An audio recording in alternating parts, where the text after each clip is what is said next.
요한삼서 1장 9절로 10절 말씀을 가지고 경계해야 할 신앙적 자세라는 제목으로 말씀을 전합니다. 다 같이 한번 인사합니다. 옆 사람과 앞 사람과 그리고 사랑하는 가족들과 함께 인사하실 때 지난 한 주간 동안 평안하시면 감사합니다. 지난 한 주간 동안 평안하십니까? 평안하십니까? 평안하십니까? 오면서 느꼈겠지만 여러분 완연한 좋은 계절입니다. 특별히 가정의 달 5월이기도 합니다. 얼마나 일기가 화창한지 모르겠어요. 그런데 미국이나 중국, 브라질 같은 엄청난 면적의 땅을 갖고 있는 나라에서 토네이도가 상상을 초월하는 피해를 일으키고 핥히고 지나간 흔적들이 너무나 비참하게 전개되어 있는 것을 바라보게 됩니다. 또한 일기 변화로 인한 극단적인 기후 변화가 생기고 있는 것을 세계 여러 곳곳에서 나타나고 있는데 가뭄과 홍수 이것이 예전에는 그냥 어느 정도 가물고 어느 정도 홍수 이건 그냥 보통 늘 있는 일이었어요. 그렇죠? 그런데 이제 그 모습으로 끝나지 않아요. 너무나 극단적인 모습이 나타났죠. 늘 비가 오는 곳이었는데도 불구하고 비가 내리지 않아요. 얼마나 가뭄이 지속되는지 모르고 비가 그렇게 많지 않는 지역임에도 불구하고 홍수가 나서 물난리로 막 쓸어버리는 것을 또한 바라보게 되고요. 그것뿐만 아니죠. 이렇게 봄날임에도 불구하고 오히려 한파가 몰아쳐서 때 아닌 눈이 막 덮여지는 그러한 추위와 또한 더위가 그렇게 이상적으로 나타나게 되는, 그래서 세계 각국을 위협하는 모습들을 우리는 목도하게 됩니다. 모든 것이 안전한 삶 가운데 있는 것 같지만 우리의 삶은 언제나 많은 위험 가운데 노출되어 있음을 우리는 우리 두 눈으로 확인하고 있습니다. 사회가 발전할수록 이런 위험을 배제하려고 무진 애를 씁니다. 하지만 그 현실은 결코 녹록지 않은 것들을 바라보게 됩니다. 현대인들에게 주어진 삶의 환경, 많은 현대인들이 원하는 것이 있죠. 그것은 편리성과 안정성입니다.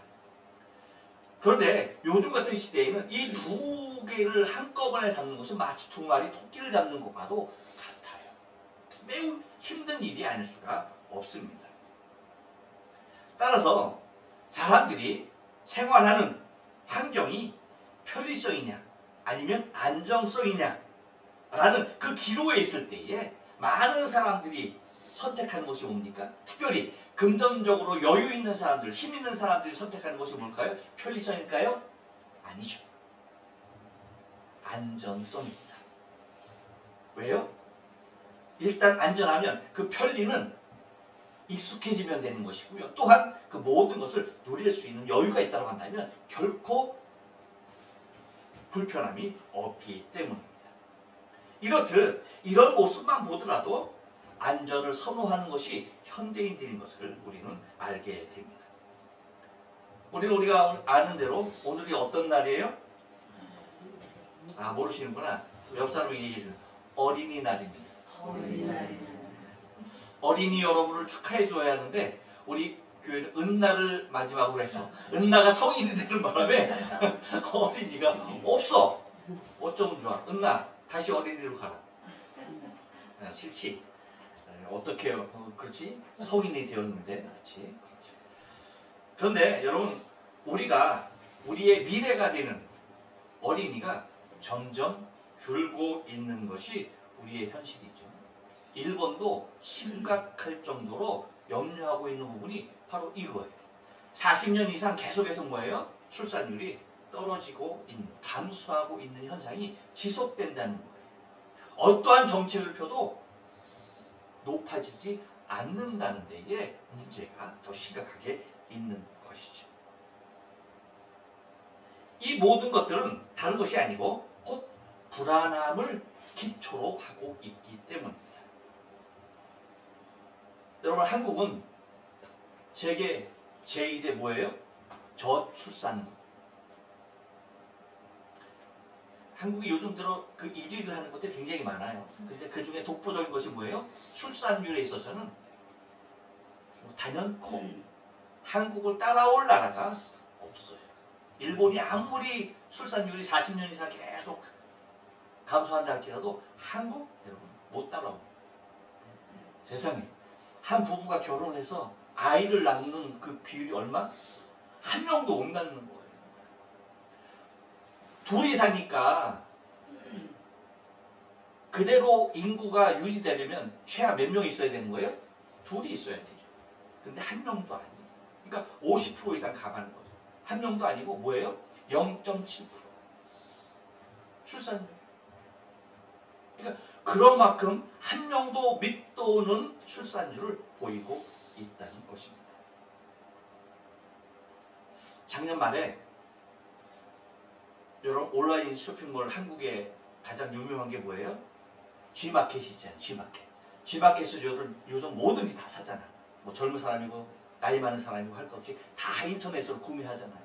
그 온라인 쇼핑몰인 그 G마켓에서 하나 발표한 것이 있는데 작년 1부터 3분기까지 판매한 것 중에 유모차를 얘기했어요. 근데 여러분 유모차 하면 우리는 100% 그냥 아이들을 태우는 것으로 생각하죠. 그렇지 않다는 거예요. 정작 아이를 태우는 유모차는 놀라지 마셔야 돼요. 심장 약한 분은 꽉 심장을 지금 붙들어야 돼요. 유모차가 43%. 그러면 57%에 해당하는 것은 뭘까요? 여러분 반려견이나 애완동물 그렇죠? 그런 것들 있잖아요. 일명 개모차라고 합니다. 유모차가 아니라 개모차. 그것이 57%라는 거예요. 아이를 태우고 다니는 유모차보다 동물들을 태우고 다니는 개모차가 훨씬 더 많이 팔렸다는 거예요. 한국에 가서 보니까 정말 그렇더라고요. 유모차를 끌고 다니는 사람은 많지 않아. 그리고 보면 거의 젊은 사람들이 유모차를 끌고 다녀요. 근데 유모차를 끈다 싶어서 보면 자세히 보면 다 뭐예요? 야, 반려동물들. 근데 이것은 젊은 세대도 그리고 나이 많은 세대도 동일하게 그것을 끌고 있는 것을 보러 바랍니다. 일본에 왔을 때 충격 먹은 것이 제가 그 모습이었거든요. 세상에 무슨 강아지들을 저렇게 유모차에다 싣고 다녀 그랬거든요. 그래서 얼마나 욕했는지 몰라요. 사실은 왜? 남의 나라 일이니까 이놈의 새끼들은 어떻게 저렇게 개새끼들 저렇게 끌고 다니 유모차에다 싣고 다니냐 그랬거든요. 근데 이제는 욕 못하겠어. 왜? 아니 우리나라 현실이 그래. 욕했다간 큰일 나. 우리 스스로 욕할 수는 없잖아. 이제 일본을 능가할 정도로 뭐예요? 그러한 개모차를 끌고 다니는 사람들이 더 많아졌다는 거예요. 이것은 미래에 대한 불안감이 곧 현실에서 달랠 수 있는 것들을 뭐예요? 사람이 아니에요. 곧 반려동물을 통해서 얻기를 원한다는 겁니다. 여러분, 그런데 이러한 현상은요, 우리의 사회적인 현상뿐만 아닙니다. 신앙도 마찬가지입니다. 신앙의 안전성을 위해서 우리는 경계하지 않으면 안 될 신앙적 자세가 있다는 것이에요. 곧 경계하지 않냐면 우리의 신앙을 바로 넘어뜨리는 것들이 너무나 많이 우리 주위에 존재한다는 것입니다. 이것은 신앙의 연륜이 깊은 사람이 되었던 얕은 사람이 되었던 아무런 상관이 없는 거예요. 늘 경계하지 않냐면 언제든지 우리의 신앙을 무너뜨리는 역할을 하기에 충분한 것들이 늘 주위에 널려 있다는 것입니다. 여러분, 우리의 신앙은요, 생명의 공동체인 교회를 중심으로 이루어져야만이 먼저 가장 안정된 모습의 신앙을 영위할 수가 있는 것입니다. 그런데 그 신앙, 교회 공동체, 생명 공동체 중심의 신앙생활을 영위하려고 한다면 먼저 우리가 알아야 할 것이 뭐냐면 그 교회라는, 우리가 지금 모이고 있는 교회라는 것과 그 교회의 역할이 무엇인지에 대하여서 우리는 분명하게 알아야 된다는 거죠. 여러분, 우리의 신앙이 교회 공동체를 떠나면은 매우 위태해질 수밖에 없는 것입니다. 따라서 먼저 교회와 교회의 역할이 무엇인지를 우리가 분명하게 인지하고 있어야만이 우리의 아름다운 신앙의 삶을 잘 유지해 갈 수 있다는 것입니다. 그렇다면 여러분, 교회는 어떤 곳입니까? 교회는 다른 곳이 아닙니다. 한번 따라서 할까요? 교회는 예수님의 몸이자 머리인 곳입니다. 교회는 뭐라고요? 예수님의 몸이자 머리인 곳이 뭐예요? 교회라는 거예요. 골로새서 1장 18절 말씀 보면 이렇게 얘기해요. 그는 몸인 교회의 머리라. 그가 근본이요 죽은 자들 가운데서 먼저 나신 자니 이는 천하 만물의 으뜸이 되려 함이요 라고 말씀하고 있습니다. 곧 교회라는 것은 다른 것이 아니에요. 예수님의 몸이자 예수님의 머리인 곳이 교회다. 또한 여러분, 교회는 어떤 것입니까? 한 번 더 떠서 합니다. 주님의 피값으로 사신 것입니다. 주님의 피값으로 사신 것이다. 예, 다시 말하면 이건 뭐냐면 성도 개개인 한 사람 한 사람이 다 뭐예요? 교회라는 거예요. 아셨어요? 네. 사실 성경에서 말하는 교회의 참모습은 성도 한 사람 한 사람의 모습이에요. 그래서 여러분, 고린도전서 6장 19절 20절 말씀 보면 이렇게 말씀하시죠. 너희 몸은 너희가 하나님께로부터 받은 바 너희 가운데서 계신 성령의 전인 줄을 알지 못하느냐.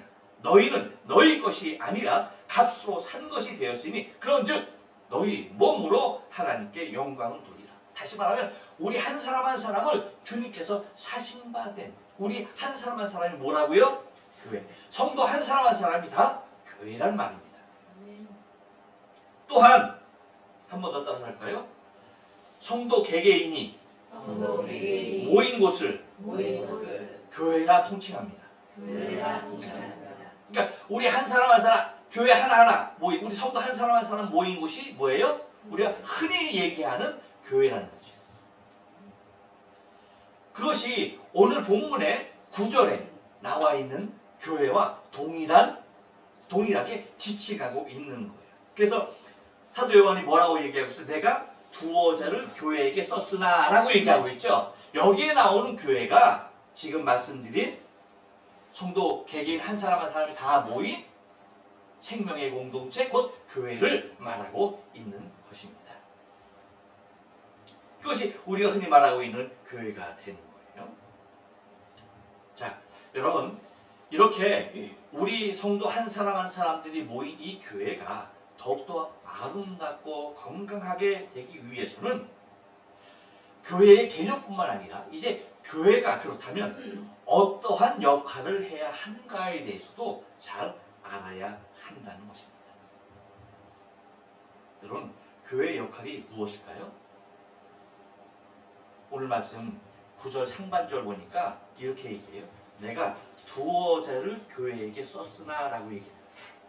자, 사도 요한이 교회에게 뭔가 두어 자를 썼다는 거예요. 다시 말하면 이 두어 자를 썼다는 것이 뭘까? 그 내용이 여러분 뭘까 하는 거예요. 그 교회에게 두어 자를 썼다라고 하는 그 사실이, 그것이, 그 내용이 교회의 역할일 것이다라는 것을 우리는 계속 요한 3서 1장을 쭉 보면서 짐작할 수 있는 바라고 하는 거죠.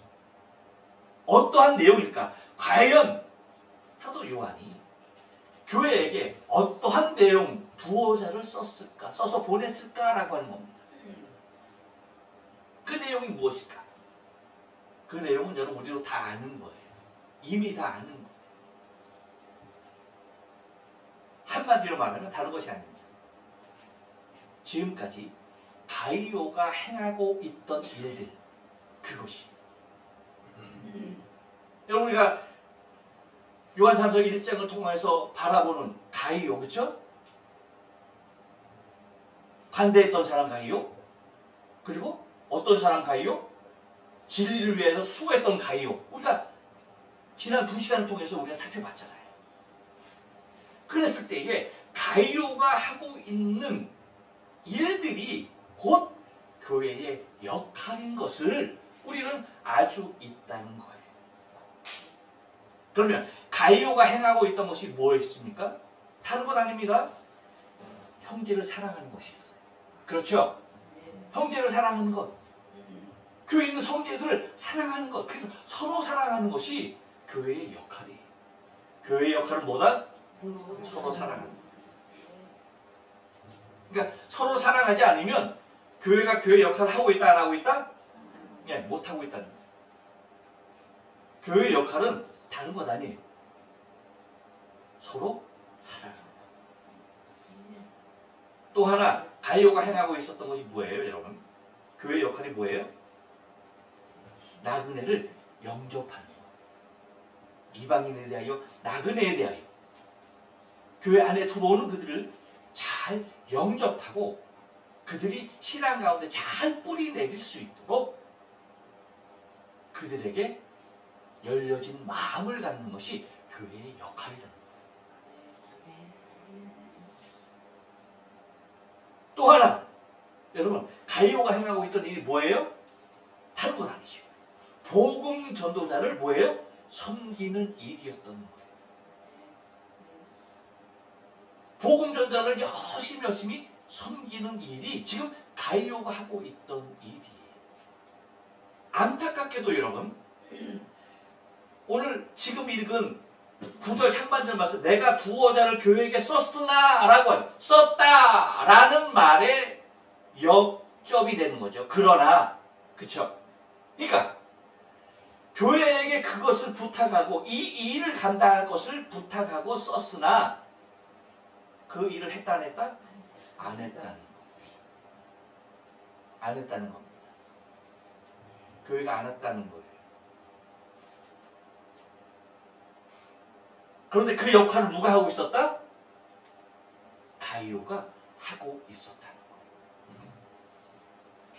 근데 여러분, 이러한 일들, 곧 형제를 사랑하고 나그네를 영접하고 복음 전도자를 섬기는 것, 그 외에도 많은 일이 있겠죠. 하지만 가만히 살펴보면 다 여기 이 세 가지에서 다 파생되는 것들이에요. 무슨 얘기인지 아시죠?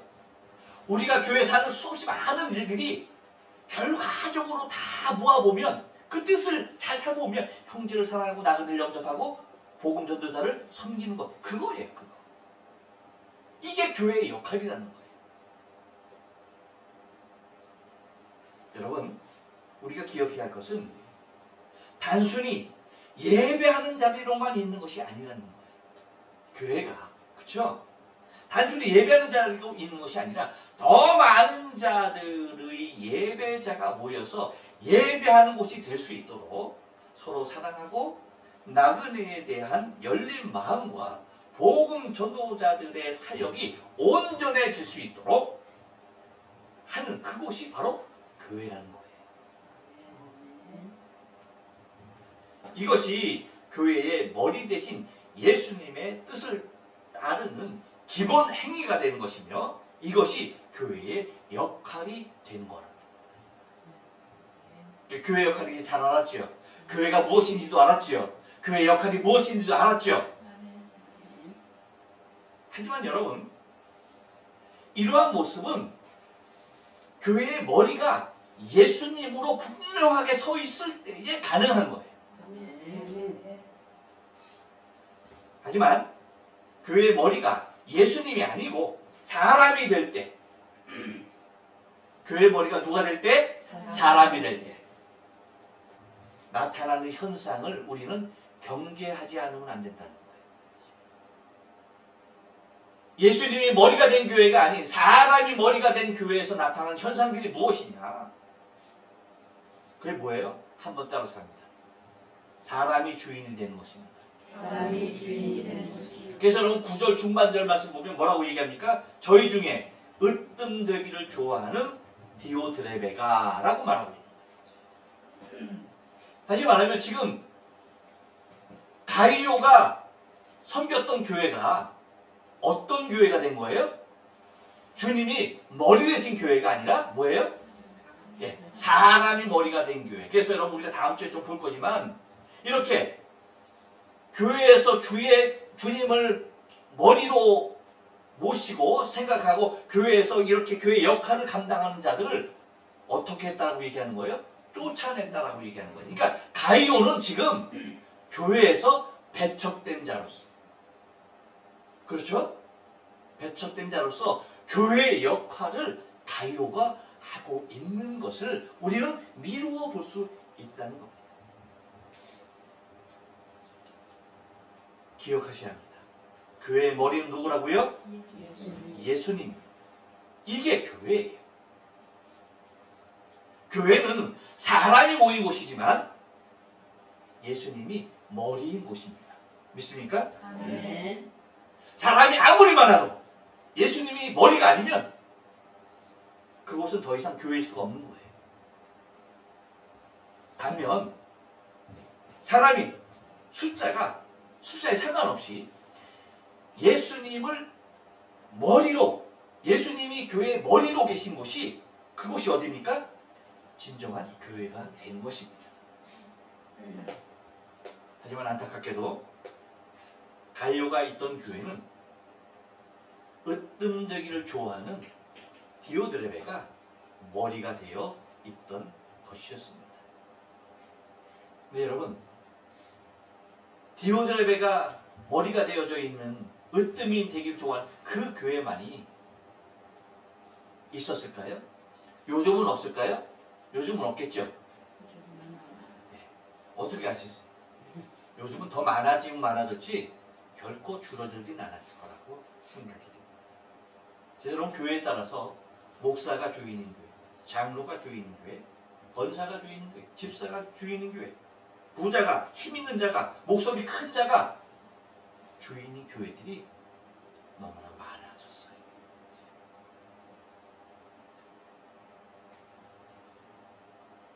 여기서 우리는 심각하게 좀 깨달아야 할 것이 있습니다.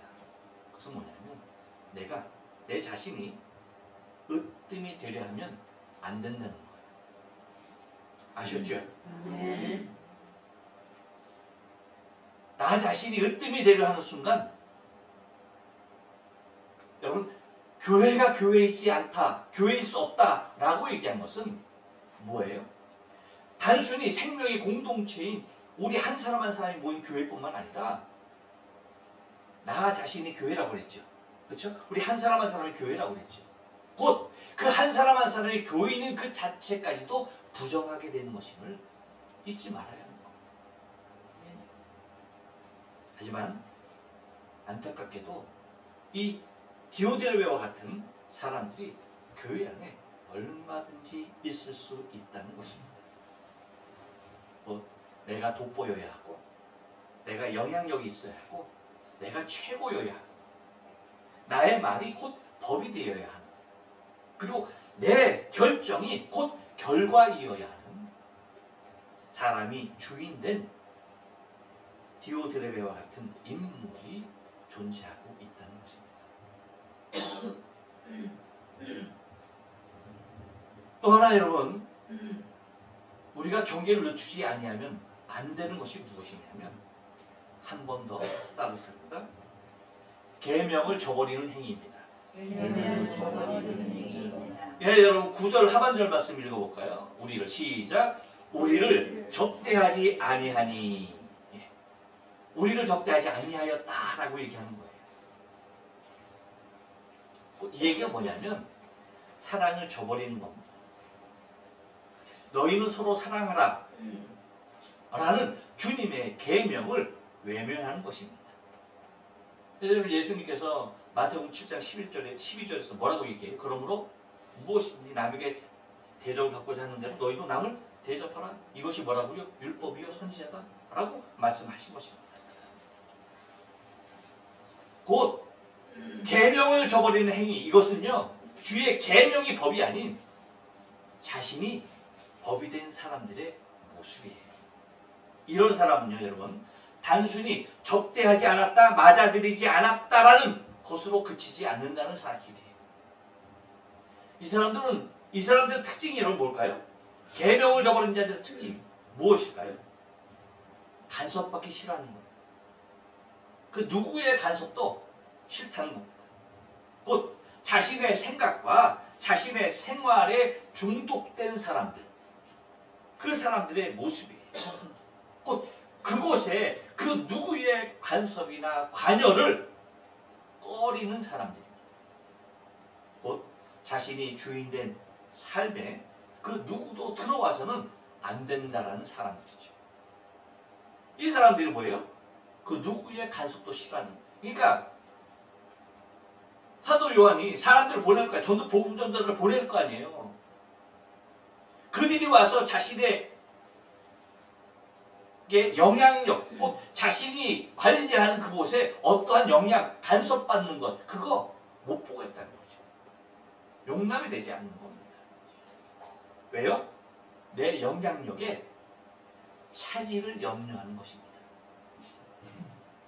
더 세죠. 그리고 견지해죠.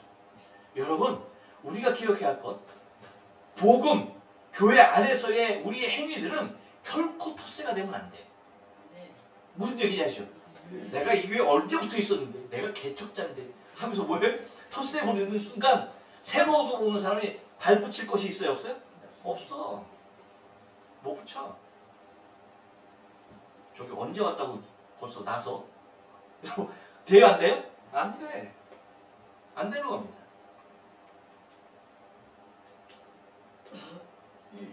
이렇듯 텃세, 그리고 뭐예요? 견제하는 거죠. 견제의 대상이 되면 돼야 안 돼요, 여러분? 안 돼요. 우리가 서로 사랑의 대상이 돼야 되는 것이지 견제의 대상이 되면 안 돼요. 견제의 대상이 되는 순간 어떻게 돼 있다? 원수되게 돼 있다. 그래 안 그래요? 그래서 분리되게 돼 있다. 버티지 못해요. 덜 지독한 자가 뭐예요? 떠나가게 돼 있는 거예요. 지독한 것이 뿌리 내리게 되는 거예요. 거기에 어떤 무엇이 와서 뿌리 낼 수가 있겠습니까? 곧 자신의 영향력에 차질이 생길까 두려워하는 자들이라는 사실입니다. 그리고 결정적인 것은요, 이러한 계명을 저버린 행위를 하는 이런 사람들은요, 주님의 마음이 그 중심에 없다는 거예요. 예수님은 여러분, 당신의 목숨까지 내놓으시면서 섬기러 오신 분입니다. 그렇지 않나요? 그렇잖아요. 당신의 목숨으로 우리를 섬기러 오신 분이 예수님이에요. 그래서 예수님께서 마태복음 20장 26절로 28절에서 뭐라고 얘기합니까? 너희 중에 그렇지 아니하니 너희 중에 누구든지 크고자 하는 자는 너희를 섬기는 자가 되고 너희 중에 누구든지 으뜸이 되고자 하는 자는 너희 종이 되어야 하리라. 인자가 온 것은 섬김을 받으려 함이 아니라 도리어 섬기려 하고 자기 목숨을 많은 사람의 대속물로 주려 함이니라. 예수님이 섬김을 받으러 오신 것이 아니에요. 오히려 섬기러 오셨다. 생명까지도 많은 사람의 대속물로 주려고 오셨다. 그런데 계명을 저버린 자들은요, 이 주님의 마음이 없는 사람이다. 주님의 마음이 없으면 무엇도 없는 건가요? 하나님의 나라의 확장에 대하여서 아무런 관심이 없는 것입니다. 오직 자신의 성만 구축하려고 하는 사람의 모습이에요. 이것이 여러분, 우리의 신앙의 삶 가운데서 경계해야 할 몫이라는 것이에요. 이것이 나와 전혀 상관없이 누군가의 말이다? 아니라는 거예요. 우리 스스로도 나도 모르는 사이에 뭐예요? 터줏대감이 될 때가 많아요. 누군가가 이런 의견 제시하면 왜 그래? 왜 간섭해? 라고 하는 사람들 얼마나 많은지 몰라요. 그러니까 나도 모르는 사이 부지 중에 이러한 함정들이 내게 밀려온다는 겁니다. 그러니까 나도 모르는 사이에 그렇게 된다는 거예요. 나도 모르는 사이에 주님의 마음은 없어지고 뭐만 있는 거예요? 내 욕심만 자리할 때가 많이 있다는 거예요. 나도 모르는 사이에 하나님의 나라의 확장이 아닌 나 자신의 성을 더욱더 견고히 하려고 하는 아무런 의미 없는 행위들이 우리 생명의 공동체 안에 일어날 수 있다는 겁니다. 그래서 우리가 기억해야 할 것은요, 우리의 신앙생활에서 늘 경계해야 할 것은 뭐라고요? 계명을 저버리지 말아야 돼요. 주님이 명령하신 것 잘 기억해야 합니다. 그리고 사람이 주인 되어서는 안 돼요. 으뜸되려고 애써서 안 된다는 거예요. 그리고 교회가 무엇인지, 교회의 역할이 무엇인지 바로 알아서 정말 주님이 원하시는 우리 성도 한 사람 한 사람이 되어야 되고 우리 몸된 교회가 되어야 할 줄로 믿습니다. 아멘. 기도하십니다.